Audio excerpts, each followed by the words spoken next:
नियंत्रणासाठी जी लढाई लढतो आहोत त्या लढ्याचं कौतुक केलेलं आहे। ही एक विशेष बाब आहे जी मला आपल्याबरोबर नक्कीच शेअर करायला आवडेल, किंबहुना आपल्याला ह्याची माहिती मिळालेलीच आहे। पण हे एकटे आपल्या यंत्रणेचं यश नाही। जर आपला सहभाग आणि आपलं सहकार्य या लढ्यामध्ये मिळालं नाही तर आपण हा लढा यशस्वी तर सोडाच, लढूच शकणार नाही। म्हणून पहिला प्रथम मी आपल्या सर्वांना धन्यवाद देतोय की आपण अत्यंत संयमाने, जिद्दीने आणि शिस्तीने ह्या लढाईमध्ये शासनाला आणि महापालिकेला, मुंबई महापालिकेला मदत करत आहात। दुसरा विषय आहे त्याच्यावरती मी बोलणारच आहे, पण आपल्या भेटीला आलोच आहे तर कोरोनाच्या बाबतीत थोडीशी माहिती देणं हे मला आवश्यक वाटतंच।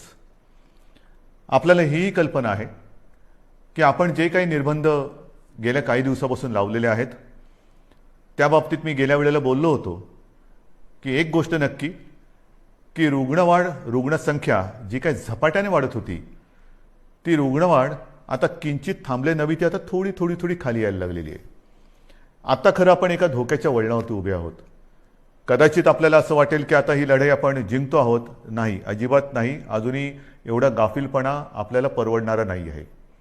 हां, ही गोष्ट खरी आहे की महाराष्ट्रामधल्या काही जिल्ह्यांमध्ये रुग्णवाढ थोडीशी उतरायला लागलेली आहे, पण त्याचबरोबरीने काही जिल्ह्यांमध्ये रुग्णवाढ थोडीशी व्हायला लागलेली आहे। ही नाही म्हटलं तरी त्या जिल्ह्यांसाठी ही एक धोक्याची घंटा आहे। इतर देशामध्ये काय चाललेलं आहे ह्या बातम्या आपण वाचता आहात। आपण निर्बंध लादून म्हणा किंबहुना निर्बंध पाळून म्हणा, एक सुरुवात केली दुसऱ्या लाटेची युद्ध करण्याची। आता इतर राज्य लॉकडाऊन करतायत, काही प्रमाणामध्ये आपल्यासारखेच निर्बंध टाकतायत। ही एक आता नाही म्हटलं तरी कोरोनाच्या लढाईतली आवश्यकता बनलेली आहे। आज मी आपल्याशी बोलताना हे एक दिलासादायक चित्र आपल्याला सांगत असतानाच आणखीन एक बातमी जी आलेली आहे की देशात, जे मी गेल्या वेळेला आपल्याला बोललो होतो आणि आपण त्याची तयारी गेल्या महिन्यापासून करतो आहोत, ते म्हणजे आता केंद्र सरकारच्या विज्ञान विषयक सल्लागारांनी एक इशारा दिलेला आहे की देशामध्ये तिसरी लाट येते आहे, सावध राहा। सावध राहा म्हणजे काय करायचं? तर नवीन काही नाही आहे, त्याच गोष्टी आपण काय करतो आहोत, सावध काय राहतो आहोत। मला असं वाटतं की या नेमक्या काळामध्ये आपण काय करतो आहोत ह्याचं एक ज्याला अपडेट म्हणावा तसं तुम्हाला देण्याची गरज आहे। आज आपल्याकडे साधारणतः म्हणजे 25 एप्रिलला आपल्याकडे राज्यात 6,98,000 म्हणजे जवळपास आपण 7 लाखाला पोहोचलो होतो, एवढे सक्रिय रुग्ण होते।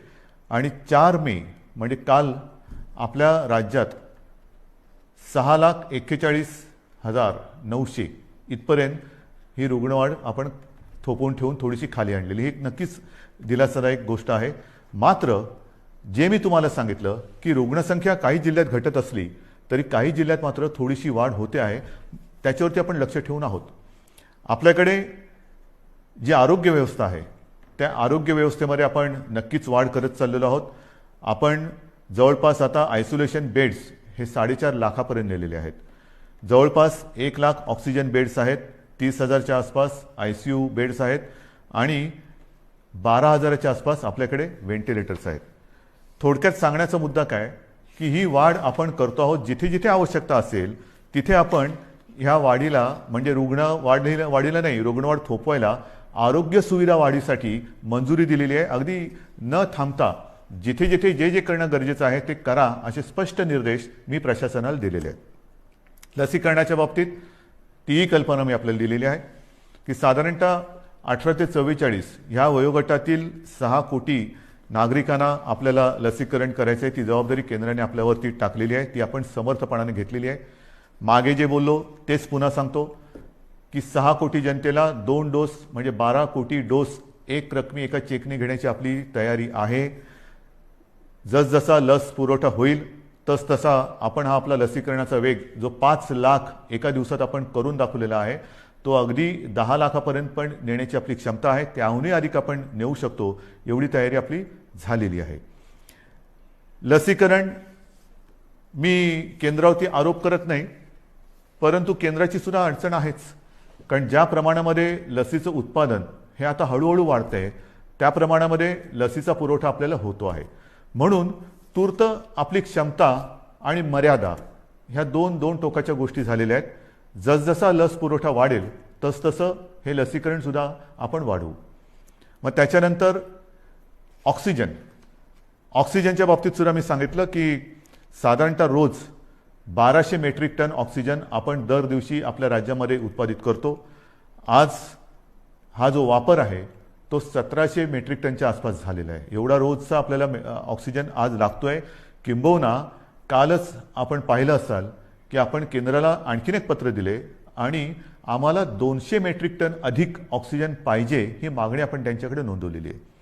1200 मेट्रिक टन हा आपल्या राज्यात उत्पादित होणारा ऑक्सिजन आणि त्याच्यावरचा 500 मेट्रिक टन ऑक्सिजन आहे तो केंद्र सरकार आपल्याला इथून तिथून राज्यातून बाहेरच्या राज्यातून नेण्यासाठी किंवा देण्यासाठी त्यांनी आपल्याला एक परवानगी दिलेली किंवा मंजुरी दिलेली आहे. हे झालं आजचं चित्र. पण तिसऱ्या लाटेसाठी तयार राहा हे जे काय आता आपल्या केंद्राचे देशाचे वैज्ञानिक सल्लागार बोलत आहेत, आपण याची तयारी सुरू केलेली आहे. मी गेल्या काही दिवसांमध्ये प्रशासनाला याही सूचना दिलेल्या आहेत की महाराष्ट्र जो आज 1200 मेट्रिक टन ऑक्सिजन रोजचा निर्मिती करतो आहे, ही निर्मिती आपल्याला किमान 3000 मेट्रिक टनापर्यंत न्यायची. किमान म्हणजे 1200च्या पुढे जवळपास 1800 मेट्रिक टन अधिक ऑक्सिजन आपल्याला येत्या काही दिवसात उत्पादन केलाच पाहिजे, हा आपला आग्रह आणि आपला कटाक्ष आहे. आणि सुरुवात झालेली आहे. मग वेगवेगळ्या प्रकारचे प्लांट्स आहेत, PSA असतील, आणखीन काही असतील. आता आपण 300 PSA मी मागे सांगितलं तुम्हाला प्लांट उभारणीसाठी मंजुरी दिलेली आहे. येत्या काही दिवसामध्ये त्याची सुद्धा सुरुवात होईल आणि काही ताबडतोबीने सुरू होतील. जसजसा प्लांट लावायला म्हणजे त्याच्या बांधकाम असेल, आणखीन काही असेल, त्याला जसा वेळ लागतो तेवढा वेळ लागेल आणि लवकरात लवकर ऑक्सिजन, मिशन ऑक्सिजन हे त्याला मी नावच दिलेलं आहे, मिशन ऑक्सिजन. येत्या काही दिवसात महाराष्ट्र हा ऑक्सिजनच्या बाबतीत स्वयंपूर्ण झालाच पाहिजे, ही आपली अटकळ नव्हे, हे आपलं कर्तव्य आहे आणि त्या दृष्टीने आपण हालचाल हे करतो आहोत. आणखीन एक गोष्ट हे आता तुम्हाला थोडंसं सांगणं मला गरजेचं आहे. रेमडेसिवीरच्या बाबतीत मी तुम्हाला सांगितलेलं आहे, हळूवारपणाने केंद्र आपल्याला जो कोटा त्यांनी दिलेला आहे त्याच्यात हळूवार वाढ होते आहे. अजूनही पूर्ण जेवढी आवश्यकता आहे तिथपर्यंत आपण पोचलेलो नाही, पण हळूवारपणाने त्याच्यात थोडी प्रगती होते आहे. आणि रेमडेसिवीरचा पुरवठा हा आवश्यकतेनुसार आपण प्रत्येक जिल्ह्याला करतो आहोत. काही जणांची तक्रार आहे की आमच्याकडे एवढे रुग्ण असताना आमच्याकडे एवढेच इंजेक्शन्स येतात. ही तक्रार आहे, जरूर आहे. पण त्यासाठी आपण आणखीन एक गोष्ट सुरू केलेली आहे.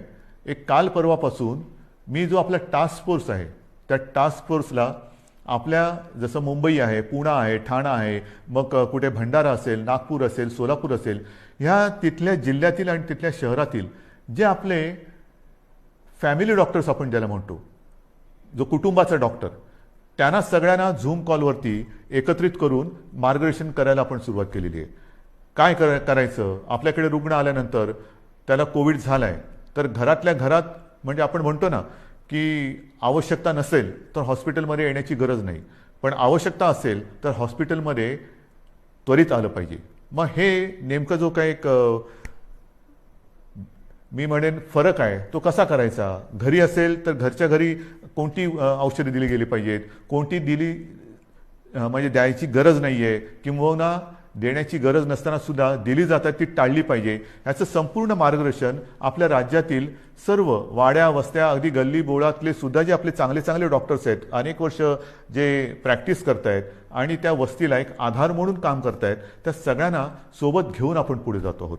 रेमडेसिवीर असेल, अगदी इतर काही गोष्टी असतील, या सगळ्या बाबतीत आपण स्वयंपूर्ण होण्याच्या दृष्टीने वाटचाल करतो आहोत की जेणेकरून तिसरी लाट, दुसरी लाट तर लवकर थोपवायची आहेच, पण तिसरी लाट सुद्धा जर का आली तर तिचा घातक दुष्परिणाम आपल्या राज्यावरती होऊ द्यायचा नाही, हा चंग बांधून आपलं महाराष्ट्र सरकार काम करत आहे. हे झालं एक कोरोनाच्या बाबतीतचं. मग दुसरा मुद्दा आहे तो साहजिकच आहे. जसा पहिला मुद्दा मी सांगितला की सुप्रीम कोर्टाने आज मुंबई महापालिकेच्या लढाईचं कौतुक केलेलं आहे, तसंच ही लढाई आपण लढत असताना ही जिकराची लढाई, जीवावरती बेतलेलं हे संकट आहे अगदी देशात हाहाकार झालेला आहे. आणि अशी ही लढाई आपण जिद्दीने लढत असतानाच एक सुप्रीम कोर्टाने आणखीन एक निर्णय दिलेला आहे. तो मात्र थोडासा निराशाजनक आहे. बरोबर आहे, मराठा आरक्षण. मराठा आरक्षणाची ही लढाई आपण न्यायालयाच्या माध्यमातून न्यायालयाकडे आपण न्यायालयात लढत होतो. आपल्याला सर्वांना कल्पना आहे की काही वर्षांपूर्वी आपल्या विधिमंडळामध्ये सर्व पक्षांनी, म्हणजे तेव्हा तर शिवसेना आणि भारतीय जनता पक्षाची युती सत्तेमध्ये होती आणि विरोधी पक्ष म्हणजे जे आज आपले सहकारी आहेत काँग्रेस आणि राष्ट्रवादी, ह्या राज्यातील प्रमुख 4 पक्षांनी आणि इतर सर्वांनी एकमुखी एकमताने मराठा समाजाला आरक्षण देण्याचा कायदा पास केला. तो मंजूर केला. मग त्याला आव्हान दिलं गेलं. उच्च न्यायालयामध्ये आपण ही लढाई जिंकलो.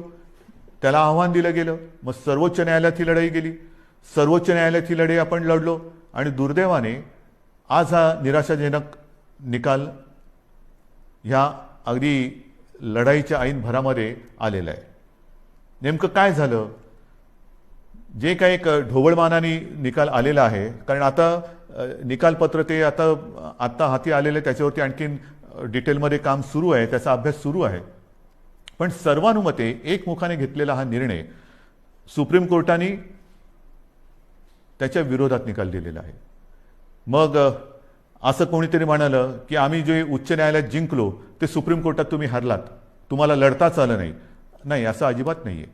ज्या वकिलांनी आपल्याला उच्च न्यायालयामध्ये विजय प्राप्त करून दिला, बाजू मांडली, यशस्वीपणाने मांडली, तेच वकील त्याच्यात कुठेही बदल न करता किंवा त्यांच्यात अधिक काही वकिलांची आपण त्यांना मदत देऊन ही लढाई आपण अत्यंत योग्यपणाने, समर्थपणाने सर्वांचं मत एकत्र घेत आपण ही लढलो आहे. पदरी निराशा आलेली आहे. पण निराश झालो किंबहुना निराश झाला तर तो महाराष्ट्र कसला. मी खास करून मराठा समाजाला एक वेगळ्या दृष्टीने धन्यवाद देतो आहे की त्यांनी फार समंजसपणाने हा निर्णय जो आहे हा ऐकलेला आहे. कुठेही थैथयाट केला नाही, आदळआपट केली नाही. त्याच्याबद्दल मी तमाम माझ्या मराठा समाजातील माता भगिनींना, बांधवांना हात जोडून धन्यवाद देतो आहे. आणि त्यांच्या नेत्यांनी सुद्धा मी विशेष उल्लेख करेन, छत्रपती संभाजीराजे यांनी सुद्धा अत्यंत समंजस्याने आपली प्रतिक्रिया दिलेली आहे. हे दिवस लढाईचे नाही आहेत, निदान आपल्या तरी नाही आहेत. कारण सरकार आणि आपली भूमिका एक आहे. जर सरकार ह्या निर्णयाच्या म्हणजे आरक्षणाच्या विरोधात असतं तर लढाई मी समजू शकत असतो. पण सरकार आपल्यासाठी लढतंय, आपली बाजू मजबूतीने सुप्रीम कोर्टात मांडते किंवा ती मांडली, आणि तरी सुद्धा हा एक निराशाजनक निर्णय आल्यानंतर मला असं वाटतं अजूनही लढाई संपलेली नाहीये. कारण लढाई केव्हा संपते, सगळं काही अंधार पसरतो तेव्हा. आज माननीय सर्वोच्च न्यायालयाने आपल्याला हा निकाल देत असताना म्हणजे त्यांनी सांगितलं की हा तुमचा अधिकारच नाहीये. जे एक कमिशन, गायकवाड कमिशन आपण नेमलं होतं, त्याच्या शिफारसी सुद्धा त्यांनी सांगितलं की त्या सुद्धा त्यांनी बाजूला ठेवलेल्या आहेत. मग काय करायचं नेमकं? आता काय करणार तुम्ही म्हणता ही लढाई संपलेली नाही. मग सर्वोच्च न्यायालयाने निकाल दिल्यानंतर सुद्धा पुढे काय? आता पुढे आहे. सर्वोच्च न्यायालयाने निकाल देताना मला असं वाटतं पुढचा मार्ग दाखवलेला आहे की कुठे न्याय मिळेल आपल्याला, हे सर्वोच्च न्यायालयाने दाखवलेलं आहे. कारण सर्वोच्च न्यायालयाने सांगितलं की आरक्षण देणं, मग बाकीचे किचकटपणात मी जात नाहीये. अशोकरावांनी अत्यंत व्यवस्थितपणाने दुपारी पत्रकार परिषद घेऊन एक व्यवस्थित बाजू मांडलेली आहे. कारण त्यांनी या विषयावरती गाढा अभ्यास केलेला आहे. गेले काही महिने, 1-1.5 वर्ष माननीय अशोकरावांनी किती बैठका याच्यासाठी घेतल्या असतील, किती जणांशी बोलले असतील, किती जणांशी चर्चा केली असेल, हे त्यांनाच माहिती. आणि त्यांनी आज दुपारी अत्यंत व्यवस्थित समर्पक शब्दामध्ये जे काही आरोप प्रत्यारोप असतील त्याला उत्तरं दिलेली आहेत आणि आपली बाजूसुद्धा व्यवस्थित मांडलेली आहे, ती आपल्यासमोर आलेली आहे. म्हणून मी ते परत त्याच्यात बोलणार नाहीये. पण सर्वोच्च न्यायालयाने जे सांगितलं की हा निर्णय घेण्याचा अधिकार हा राज्य सरकारचा नाही, मग कोणाचा आहे? तर हा अधिकार केंद्र सरकारचा आणि माननीय राष्ट्रपतींचा आहे. हा एक मोठा मार्ग त्यांनी दाखवलेला आहे. आणि म्हणून माझी जी पहिली प्रतिक्रिया आपल्यासमोर आलेली आहे त्या प्रतिक्रियेत मी म्हटलं की एका प्रकारे सर्वोच्च न्यायालयाने हा निकाल देताना आपल्याला वेगळं मार्गदर्शन केलेलं आहे की कुठे न्याय मिळेल. त्याच वेळेला मी म्हटलेलं आहे की केंद्र सरकारला म्हणजे माननीय पंतप्रधान आणि माननीय राष्ट्रपती यांना मी हात जोडून विनंती करतो आहे की आता हा अधिकार आपला आहे हे सर्वोच्च न्यायालयाने सांगितलेलं आहे. आपण 370 कलम काश्मीरचं हटवताना जी हिंमत दाखवली तीच हिंमत आणि तीच संवेदनशीलता आम्हाला आत्ता पाहिजे. सर्वोच्च न्यायालयाने यापूर्वी जे 2 निकाल दिले होते ते शहाबानो खटला असेल किंबहुना अॅट्रॉसिटी ॲक्ट असेल तो सुद्धा केंद्र सरकारने म्हणजे संसदेने आपल्या अधिकाराचा वापर करून बदलला आणि एक संवेदनशीलता दाखवली. मग आता तर सर्वोच्च न्यायालयाने सांगितलेले की हा अधिकार आपला आहे आणि हा अधिकार आपला आहे म्हटल्यानंतर आम्ही सगळेजण एकत्र आहोत. महाराष्ट्रामध्ये ज्या वेळेला हा निर्णय घेतला गेला तेव्हा जे सर्व पक्ष एकत्रित आले होते ते सर्व पक्ष आज सुद्धा एकत्रित आहेत. आम्ही एकमुखी आपल्याला विनंती करतो आहे की आपल्याला जे जे काही सहकार्य आपल्या राज्यातून पाहिजे असेल, आमच्या राज्यातून पाहिजे असेल ते आम्ही करतो आहोत, नक्कीच करू. मात्र आता सहनशीलता सहनशीलता सहनशीलता ही आहे. माझा मराठा समाज हा सहनशील आहे. कुठेही आतताईपणा त्यांनी केलेला नाही. न्याय हक्कासाठी रस्त्यावरती उतरला, तो सुद्धा शांततेने उतरला. अशा ह्या समाजाचा लढवय्या शेतकरी सगळं मी आपलं वर्णन केलेलं आहे. ह्या समाजाला न्याय देण्यासाठी आता केंद्र सरकारने जास्त वेळ न लावता निर्णय घ्यावा.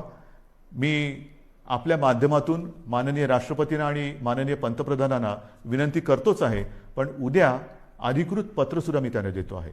जर का आणखीन आम्हाला तिकडे येऊन भेटण्याची आवश्यकता असेल तर तीही आम्ही करायची तयारी आहे.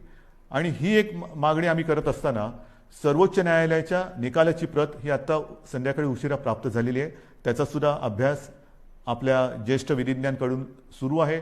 ज्येष्ठ वकिलांची एक मी म्हणेन फौज, कारण समिती फार छोटा शब्द झाला, फौज हे आपल्यासोबत आहे. त्यांच्यासोबत आजपर्यंत सुद्धा विचारविनिमय केलेला आहे. आता मात्र सर्वोच्च न्यायालयाची ही प्रत प्राप्त झाल्यानंतर त्याचा अभ्यास सुरू झालेला आहे. त्याच्यात आणखीन काही मार्ग दाखवलेत का तेही बघतो. त्याच्यानंतर नेमकं निकालामध्ये म्हटलेलं काय आहे, आपल्या मर्यादा काय आहेत तेही आपण बघतो आहोत.